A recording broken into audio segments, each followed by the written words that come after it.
Welcome back and thanks for staying with us. We're having a conversation about their anticipated delivery of vaccines tomorrow. Different political parties have voiced differing opinion on the awaited arrival of the COVID-19 vaccines in the country tomorrow. Some complementary and others sounding alarms and even approaching the courts about corruption and doubts about government's capability to handle this whole process. We're joined now by Dr. Gwen Ramokgopa from the ANC, John Steenhuisen from the DA, Mkhuleko Hlengwa from the IFP and Naledi Chirwa from the EFF. Thank you so much to all of you for joining us at this moment. Dr. Ramokgopa, let's perhaps start with you. All right, Dr. Ramokgopa is not online with us at the moment. It would have made a better sense really to start with her, but we'll bring her into the conversation at some point. And let's perhaps go to you then, John. The DA has already gone to the courts to try and challenge the way that the government is implementing the bringing into the country, the storage, the rollout, and eventually the administration of the vaccines. Why have you decided to go to the court instead of engaging government? Good morning to you, Gwen, and good morning to the listeners as well as the fellow panelists. A week ago, we gave President Cyril Ramaphosa 7 days after extensive attempts to get out of government the rollout plan to provide us with the acquisition and rollout plan for the vaccine program in South Africa. To date, we've seen no plan whatsoever. All we've seen are PowerPoint presentations and pronunciations about hope. Now, neither of these is a strategy. Therefore, we have approached the court to compel government to put on the table a comprehensive acquisition and rollout plan with very clear timeframes as well as very clear details about how these rollouts are going to take place across the country. It's a very similar action to the one brought by the Treatment Action Campaign over 2 decades ago, which sought to get that same type of plan out of government for the antiretroviral rollout. Government needs to make citizens partners, and it needs this comprehensive plan so that we as opposition parties and you, the media, and the public at home are able to hold government accountable to a clear set of practices and pronouncements that they've made. At the moment, it's a moving target. Things change every single day. We're told that there was a 6-month time period for negotiations. It now turns out that was not the truth. In fact, it was very far from the truth. We're told that Treasury was the problem. Treasury says the health department was the problem. So very clearly what we need is a clear and transparent plan that focuses on getting as many South Africans vaccinated as possible so that we can exit this nightmare of rolling lockdowns. In fact, the questions about Treasury is what I planned on first asking Ms. Ramokgopa. I suppose I will ask her that as soon as we have her online. Mr. Hlengwa, let me ask you, the IFP released a statement during the week commending government for this development. And then there are complaints about the government not planning enough and the level. Are you satisfied with the level of collaboration that the government has, afforded opposition parties? Well, at the outset, obviously, it is rather, concerning that the rollout plan is nothing but a framework. But at the same time, it must be commended that there will be a batch of vaccines that is arriving because at the very least, we are inching closer and closer to the vaccination process. The second point, which is of fundamental concern, is the fact that when the lockdown was instituted and when we were grappling with the realities of the pandemic last year, President Ramaphosa was at pains to consult with opposition parties. And unfortunately, that has fallen by the wayside.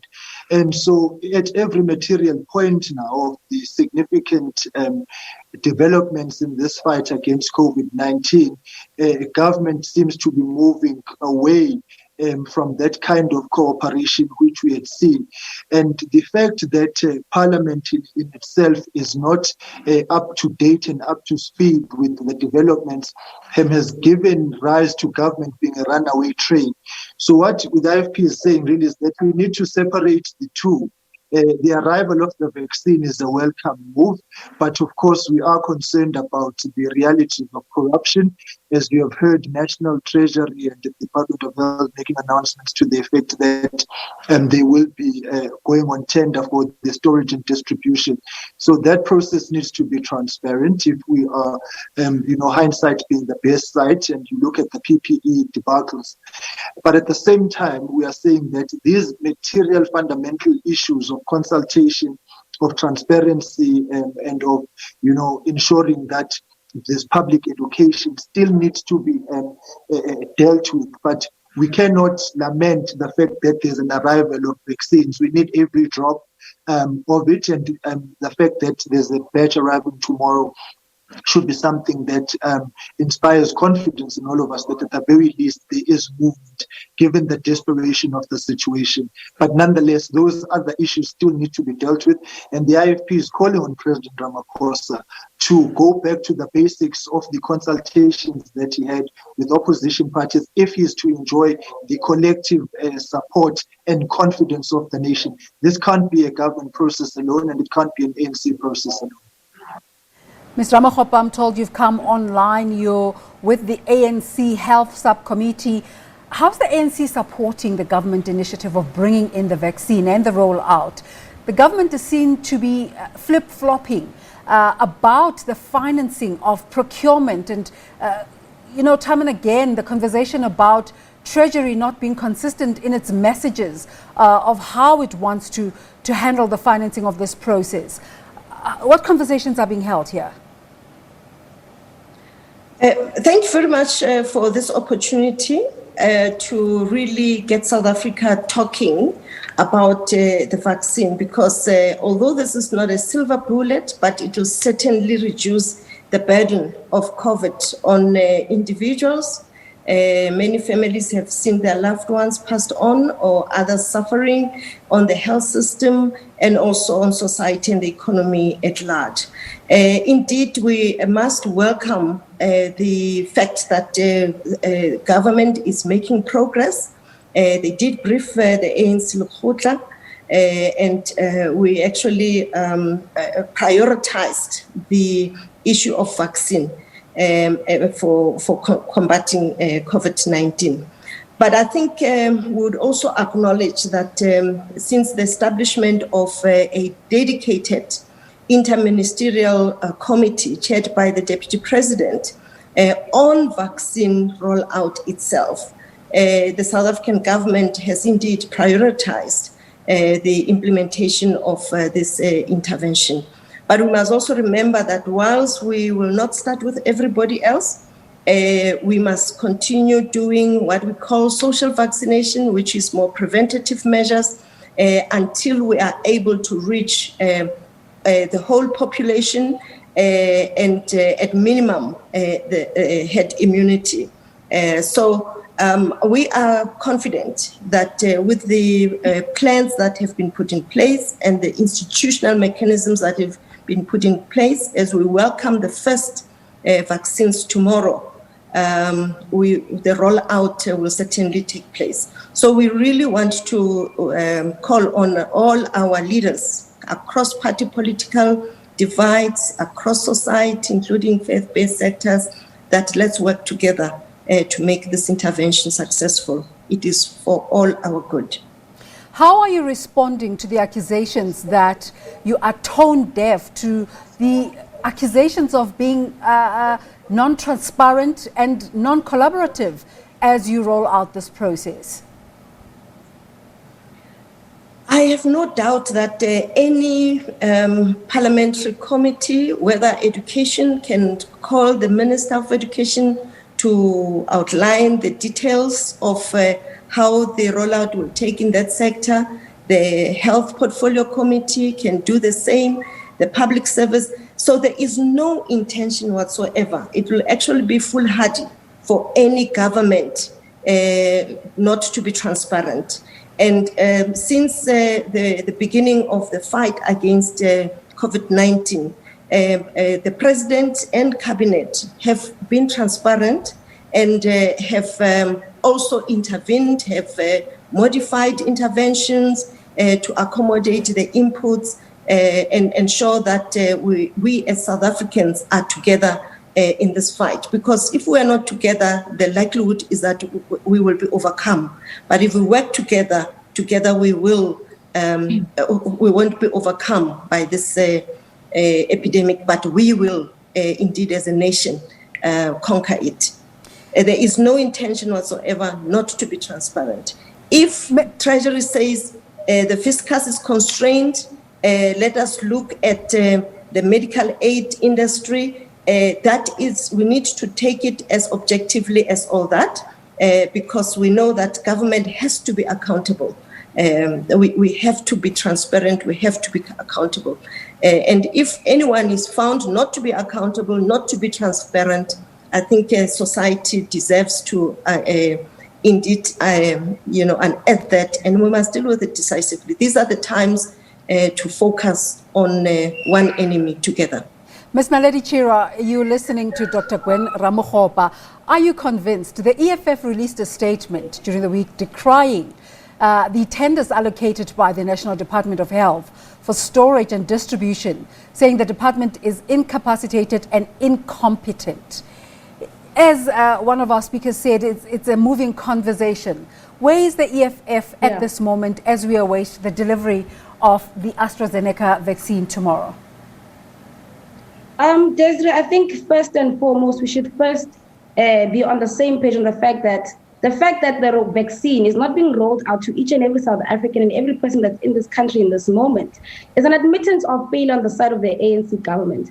We are part of the top 15 of countries with the highest infection rates, and yet over 40 countries have already rolled out vaccines to their citizens, except for South Africa. Primarily because Imalia vaccine, they stole it. They took the money out of the coffers of the state and decided to spread among themselves and their fellow comrades through the tender-preneuring system. That is what we primarily also problematize.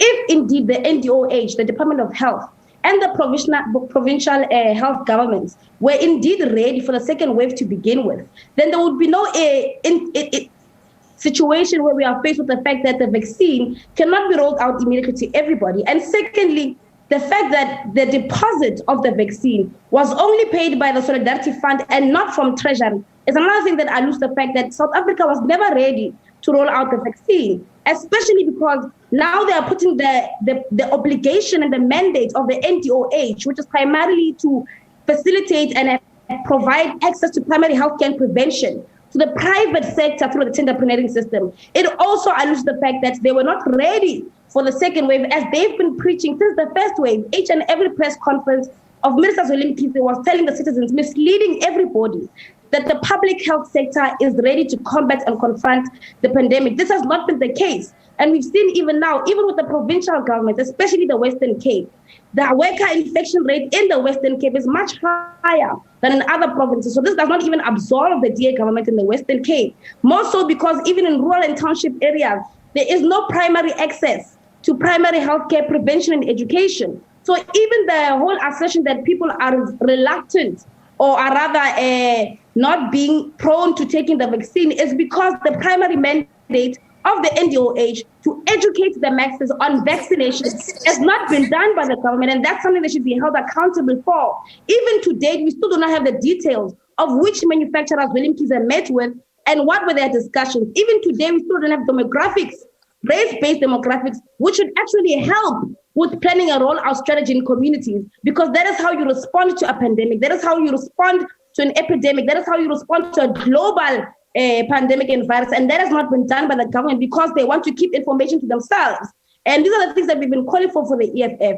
Most recently, the issue that the tender-preneuring system is not something that will resolve their crisis. The fact that the public health sector is not ready is because they were not trying to get it ready. For the past few months, they've always been knowing that the second wave is coming. Did they prepare our distribution facilities? No. Did they prepare our storage facilities? No. Once again, the ANC government is going to place the burden of governance, of delivering services to the private healthcare sector because they were unable to do it. And more so because the issue of corruption is also very rife through these processes. We saw very boldly last year the PPE scandals and other essential services that we needed at the time were not being delivered. And this resulted in the deaths of multitudes of South Africans. The fact that we have a 54,000 deaths of excess excess deaths that we don't know come from is also a testament to the fact that the South African government is doing a very horrible job at ensuring that the lives of people are saved, and ensuring that they are doing their obligations on their part, because every day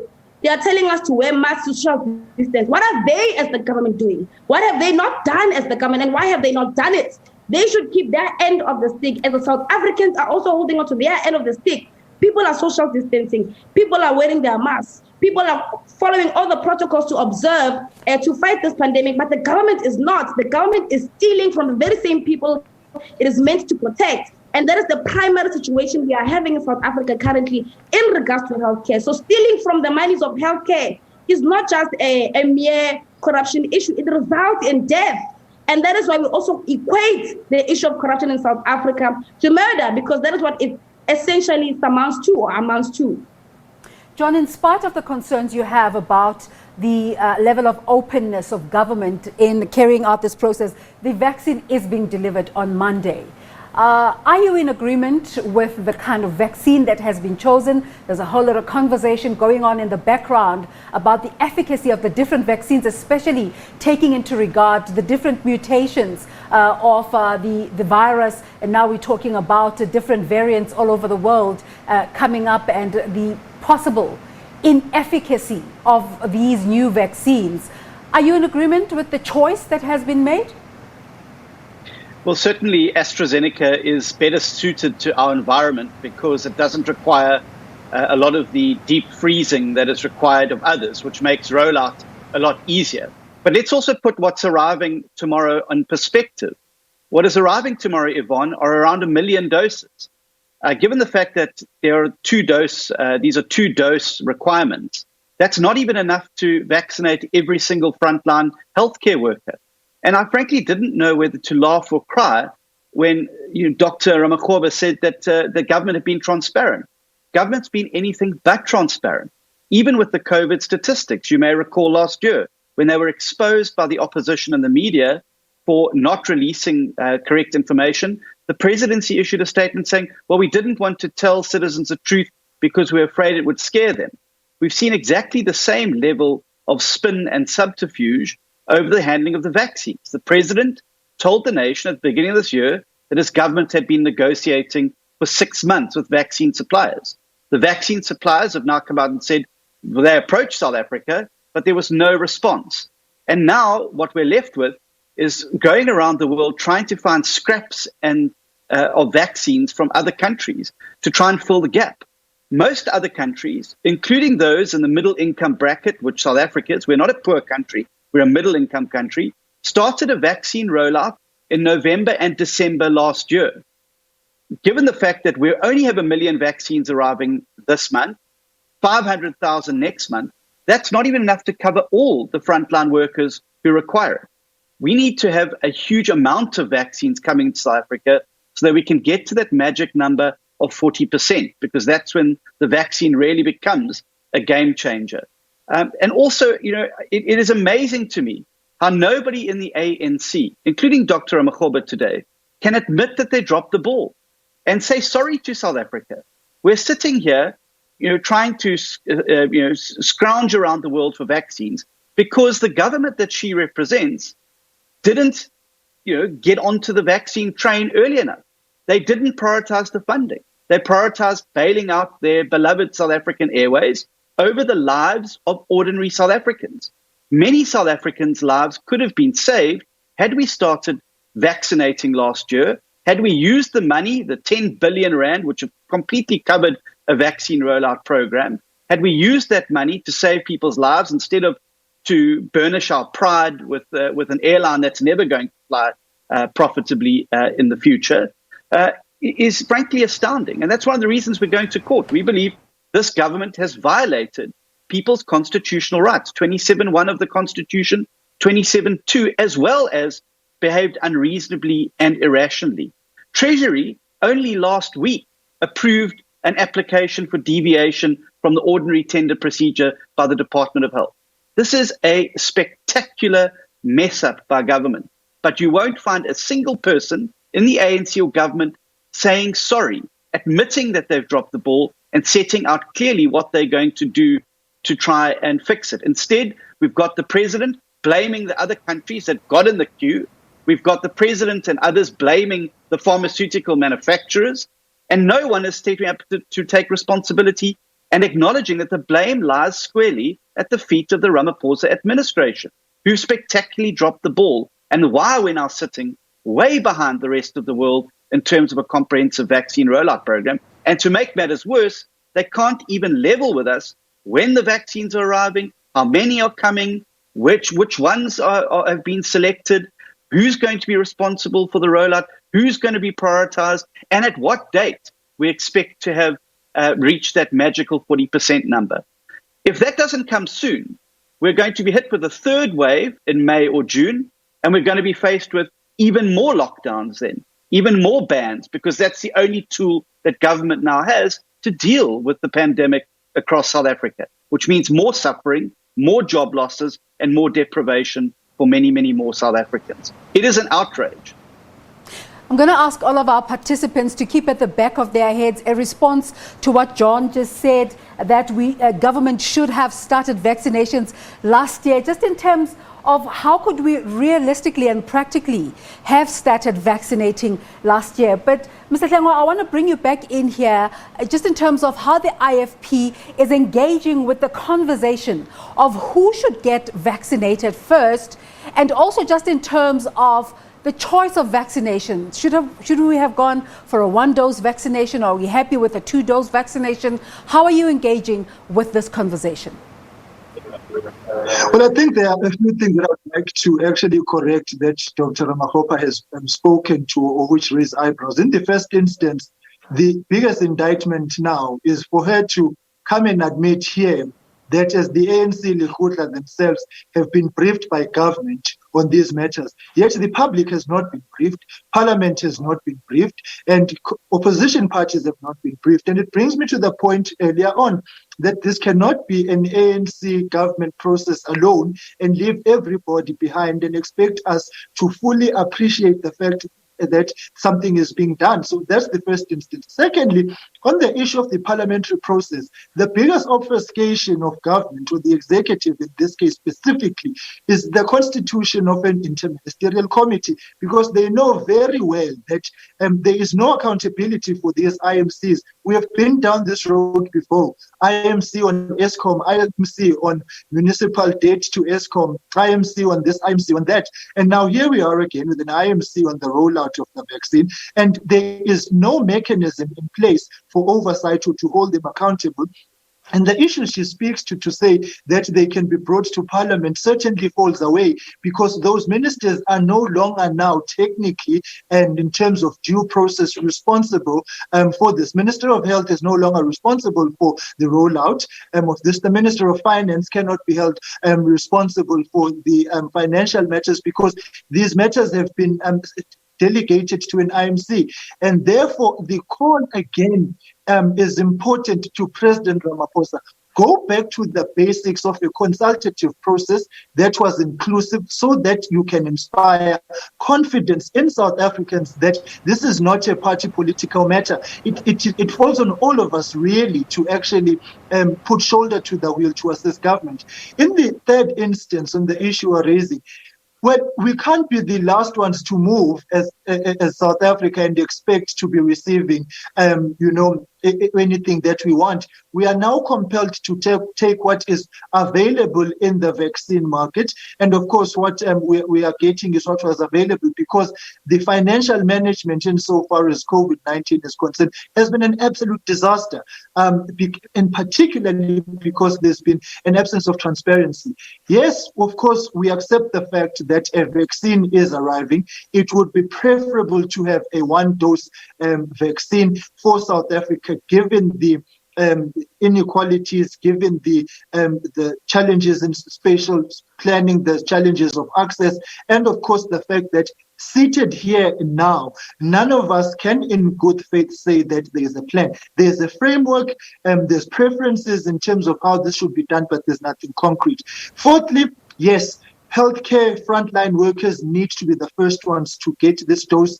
You need to prioritize teachers as well if you are going to be sending children back to school, and they need to get the vaccine. And of course, those who the elderly who are susceptible to other diseases as well, so that we can push back on the frontiers of this virus.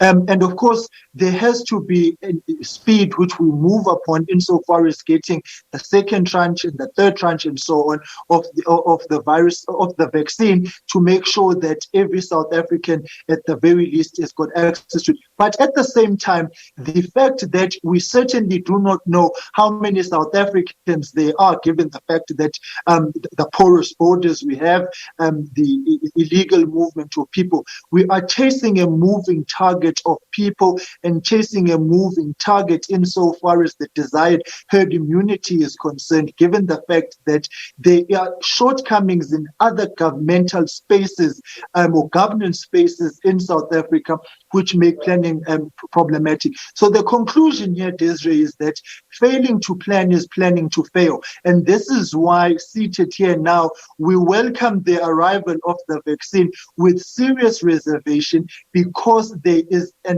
failure to plan. And so really one has to implore the president, go back to the basics. There is no explanation seated here now as to why the consultative process has fallen by the wayside. It is a serious indictment insofar as calling on all of us to help, yet at the same time we're being left behind. And that is what breeds this kind of a lack of transparency, and that is what breeds the rise in corruption, which continues to prevail. And the deviations that have been applied for to National Treasury, and the fact that there will be storage and so on, that is being required. We know for a fact that corruption is going to become a hallmark of this process if there is no transparency. And so this has to be a turning point, and Parliament has to also take its rightful place to hold the government and the executive to account. Mr. Ramokgopa, why has the IMC not taken its rightful stated purpose and brought the public on board in terms of what it's doing, its status, the status of their work and their communications?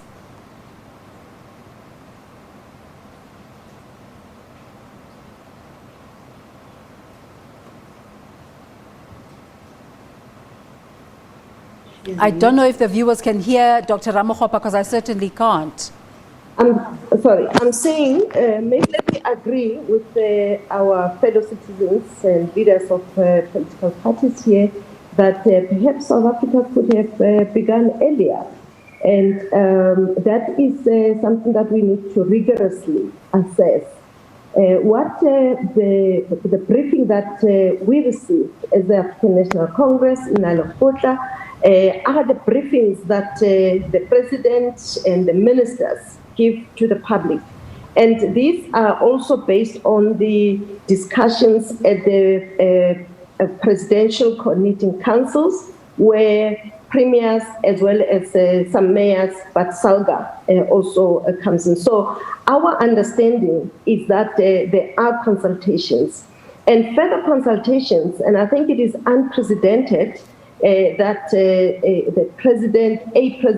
sitting president makes himself available for NEDLAC, which represents business, labor, and civil society.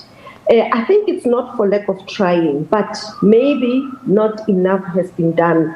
And let me agree with my brother from the IFP that we need to spare no effort to reinstitute those consultative forums that worked, that made us prioritize a nationhood. Then, if ever today that's not happening, we certainly need to revisit that and ensure that we move together as a nation.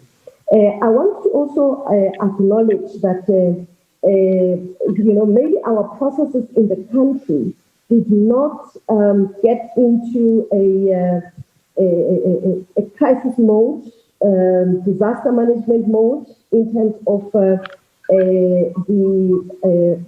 agreement with vaccine suppliers. But we must acknowledge, as the Minister explained, that the initial vaccine, which required a huge infrastructure in terms of the cold chain up to minus 80 degrees, had to be assessed first. And so forth and so forth. John is shaking his head there. Given explanations, and what we would like to ask all of us to do is to look at the way forward in terms of the rollout, and also that we use all the resources available. Dr. Ramokgopa, I'm going to ask you to hang 10 there. Contribution from government. It's not only private sector. I'm going to ask you to hang 10 there. John has been shaking his head, but I'll come to Ms. Chirwa just in terms of wrapping up our conversation. Let's talk about two things. In every political party, there's a shadow committee. What is the EFF suggesting, especially since there's this concern that government is not consultative? What is the suggestion to the Department of Health, to the President, in terms of responses as we try to fight COVID-19 in South Africa? But also, as you wrap up your question, please tell me how you are engaging with the actual arrival tomorrow of the AstraZeneca vaccine. I mean, firstly, Desiree, we have to be cognizant of the fact that the EFF has been very cooperative from the very first time when the first case was reported last year. We sent in a myriad of recommendations to Minister William Kiza. The fact that there were district operational centers was a recommendation of the EFF. We sent more recommendations in regards to letting know the demographics fully, inclusive of race, to the country, so that even those who are strategizing around responding to COVID-19 are able to do so with full information, because you can't respond to a global pandemic without having full demographics. And thirdly, we've also been saying more than enough time that the public health sector was not ready, even for the first wave and more so for the second wave.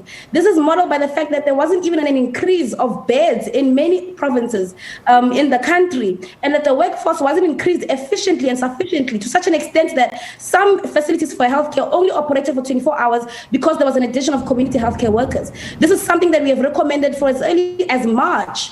And then fourthly, we've also called for the Minister to come and appear before the Portfolio Committee of Health, seeing that all the provinces that appeared before the Committee of Health are not ready to facilitate the rollout strategy of the vaccine. We want the Minister of Finance to really account to the fact that what is the financial plan of South Africa ensuring that they secure vaccines enough for everybody? Because like I said in the beginning, the fact that we have to debate and scramble upon the floor with who must get the vaccine first is an admittance of the failure of the ANC government, to be quite frank, because access to primary healthcare and prevention is not a privilege. It is a right. It is a right that is even constituted in our very own constitution. Our right to access information is not something that we demand from the sky. It is something that is in our esteemed constitution that is not being respected by the minister and the executive, Dr. Ramaphosa.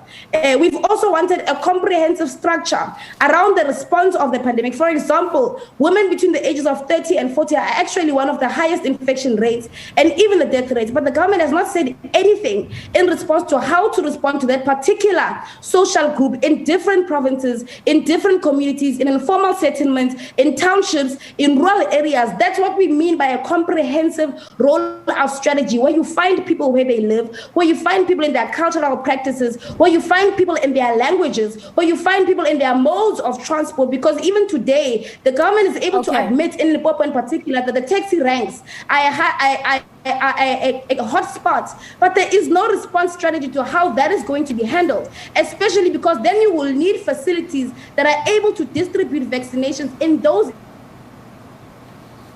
Okay, two of our participants seem to have left us. We left with Mr. Hlengwa. Mr. Hlengwa, how is the IFP in terms of policy and strategic suggestions interacting with government in this regard? And also, just quickly, as we wrap up our conversation, tell us how you are taking part in the conversation about the delivery tomorrow, the actual practical delivery.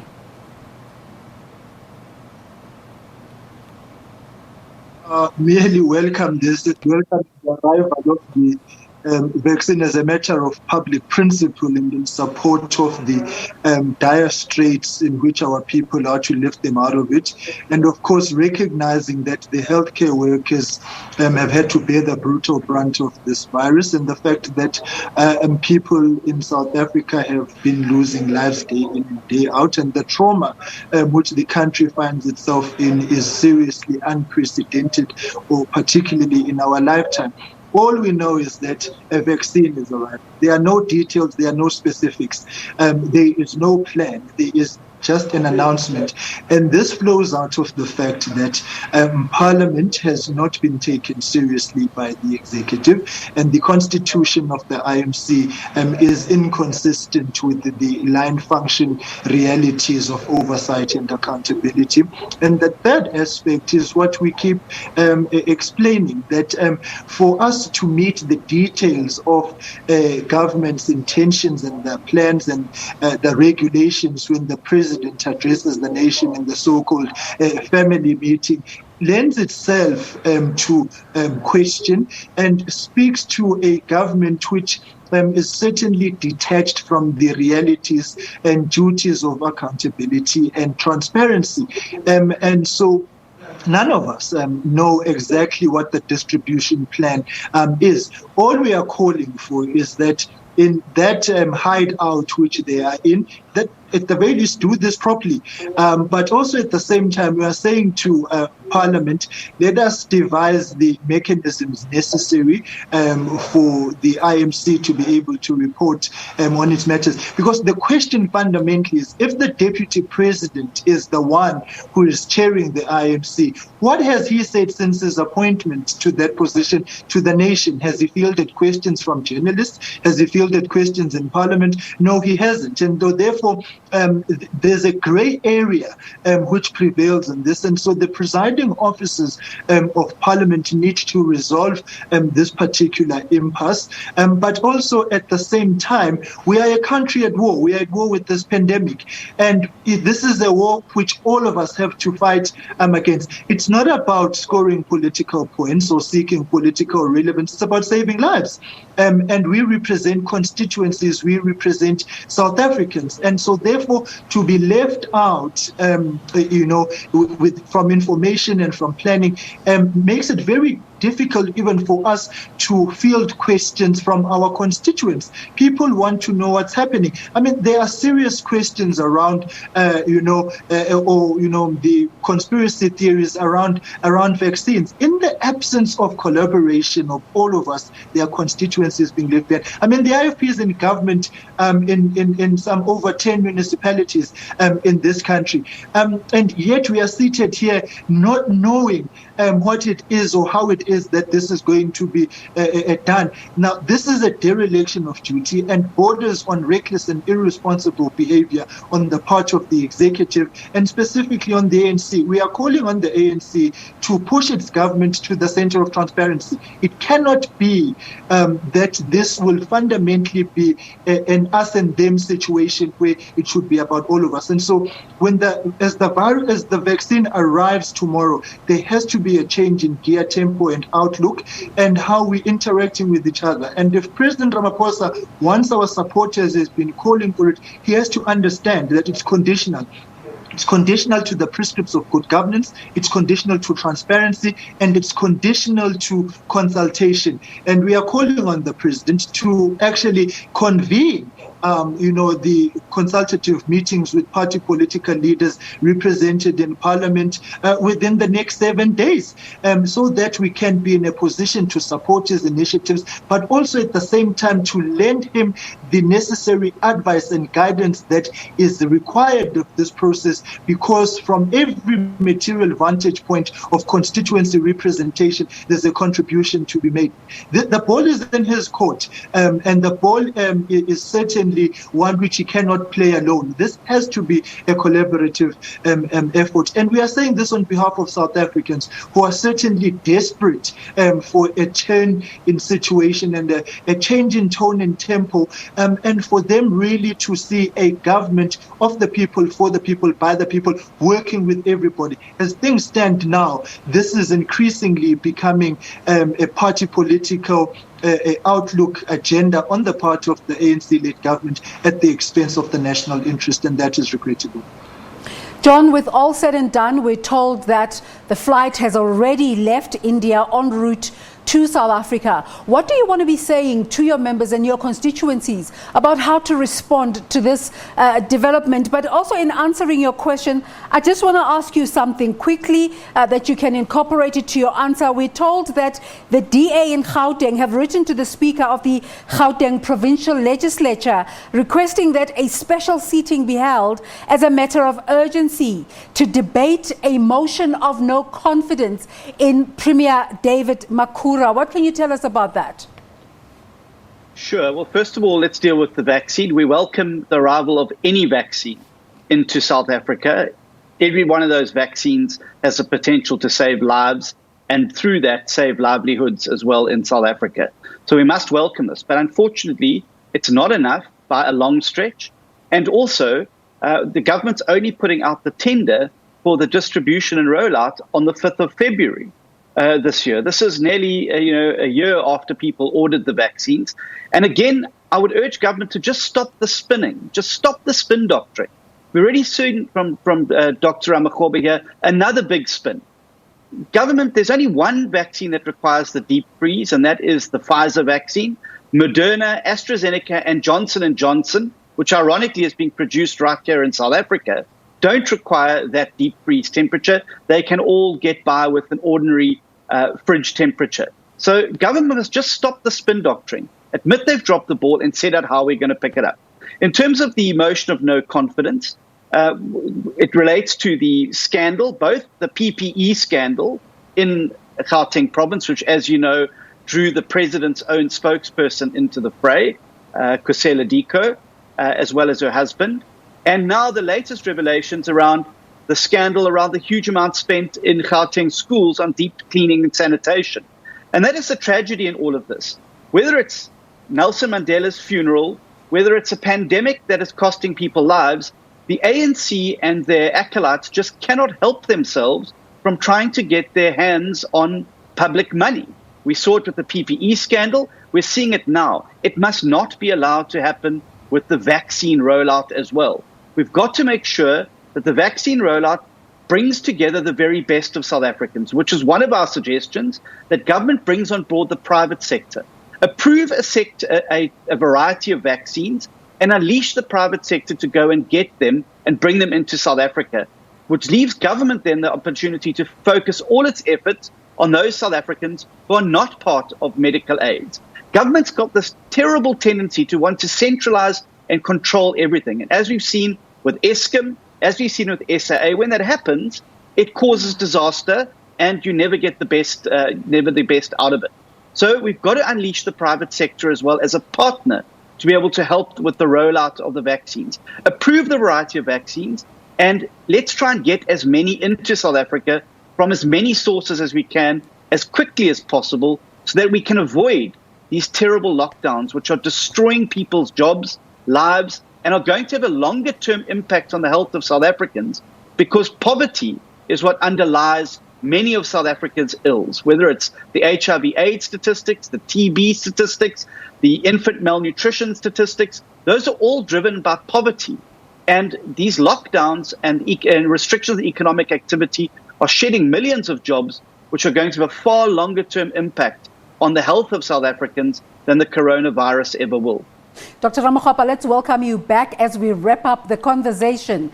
Is the ANC spinning its way out of the responses to COVID-19?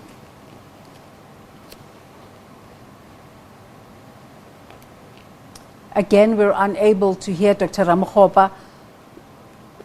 I'm sorry. It would be very despicable and completely unacceptable and immoral for the ANC or any government, for that matter, or any leader anyway, to spin around such a tragedy that is affecting humanity in South Africa and in the world.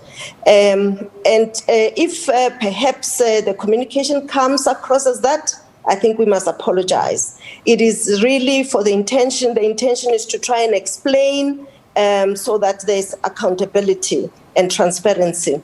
SAPRA, which is a government regulatory safety institution for these pharmaceutical products, has registered 3 vaccines so far, or received 3 applications, and it had the responsibility to ensure that indeed it responds to some of the concerns that some South Africans had raised. And we are the first to say, if ever we could have done enough, more than we have done as a government and as a people, let's acknowledge it. But let's join hands. The Johnson & Johnson one has been received by SAPRA. The serum one, which is AstraZeneca one, the one that I said required, I think the one that I said required -80 degrees. It's also received also by South Africa. But there are other studies that are taking place that we are aware of in the country for vaccine and other medication. So we have been assured as the African National Congress that government is sparing no effort. So I want to also acknowledge the contribution of all political parties without exception. The DA, also as a governing party in the Western Cape, has done its best. And I also have no doubt that all provinces reduced the number of beds, extra beds, when the first wave passed, but reinstituted those with the second wave beginning. And indeed, we hope that everyone has done their best and that no one will be found wanting when history is written. And EFF has also, as they've said, they've contributed even ideas, Dr. Ramokgopa, I'm going to have to come in there. And also resource-wise. So I think let's join hands and make it work. And I agree that we need more vaccines. Thank you so much for that. And assured us that there's sparing no effort. Thank you so much. And let's just welcome back Naledi Chirwa to wrap up the conversation. Welcome back. Your membership is watching and they're looking for direction from the EFF in terms of how to respond to these developments. Should they be taking a vaccine? Because that's also another concern about people wanting to know, is it safe? Is it effective? What are you saying to your members about how they should respond to these developments and the delivery of the first batch tomorrow? Well, as the EFF, we definitely support the issue of vaccination and encourage everybody to take their vaccinations. I don't think that is our primary issue now. If there's some miseducation around that, it also once again falls on the laps of the NDOH because they have not done sufficient and efficient work in conscientizing our people on the efficacy and the importance of vaccinations. So that's one thing that we should be calling out the NDOH on. Also, the civil society should also be strengthened during this time. As we know, historically, there isn't a single target that the ANC government has achieved in relation to healthcare. We see this each and every year. The NDOH is regressing besides COVID being an issue. For the past 2 years, there hasn't been a single target that has been reached by the NDOH undisputably across the board, right? Even with their entities as well. We have a crisis of our health system becoming more and more curative and swaying away from being preventative. And that is the primary mandate obligation of the National Health Department of Health, to ensure that access to primary healthcare and prevention is ensured. And that is not the case. Even with the issue of vaccination, we shouldn't be encouraging the talks of who should be prioritized first. We should put more pressure on the executive, on the government, to ensure that more vaccines arrive as soon as possible, because this is something that can be done. This is something that over 40 countries across the globe are doing. Even though we are high above the list of the highest infections in the country, we need a comprehensive rollout strategy on how it is going to be done, especially once again in township areas and rural areas. This has not been done because people that are poor in South Africa are not prioritized by the NDOH. And you see this in the level of the infrastructure of local clinics in our township areas, in our rural areas, and lack of clinics at all in our informal settlements. It means that Minister Zweli Mkhize must stop prioritizing PR as something that he does to redeem himself and his failures. The reality is that South Africa is not ready for the second wave. South Africa has no vaccines. South South Africa has not prioritized the people of this country to ensure that their right to health care is done. And secondly, even on the issue of patenting, we need the government of the ANC to ensure that they invigorate the conversations around patenting of vaccines. This is a global pandemic, and our government is mum on the unethical behavior of patenting vaccines because we want these vaccines to be accessible to everybody. And the people who pay the most price, once again, are African countries. Even the allegation of the fact that South Africa is paying twice as much for some vaccines that are being brought in South Africa, one being the one from India tomorrow. Minister Zweli hasn't clarified these allegations. We need to know. That is what we mean also by transparency. We need to know what meetings have been had, what resolutions and agreements have been made with different manufacturers. It shouldn't be something that Minister Zweli can boldly say he has signed a non-disclosure form. As a Minister of Health, who is supposed to relay information that he has as per our constitution to the rest of the country. There should be much more accountability and the strengthening of MPs in parliament as well to ensure that they hold the government accountable instead of singing songs and love songs to the government each and every day just because you're from the same party. When people fail, Naledi you also Chirwa, fail, and subsequently thank you then become for your participation in the process. Thank you so much, Naledi Chirwa from the EFF and Mkhuleko Hlengwa from the IFP. Thank you so much for your participation. Dr. Gwen Ramokgopa from the ANC and John Steenhuisen, the leader of the Democratic Alliance. Thanks to all of you for taking part in this conversation today as we look ahead to the delivery of the vaccine, the AstraZeneca, the first 1 million doses of AstraZeneca from the Serum Institute of India landing in the country tomorrow.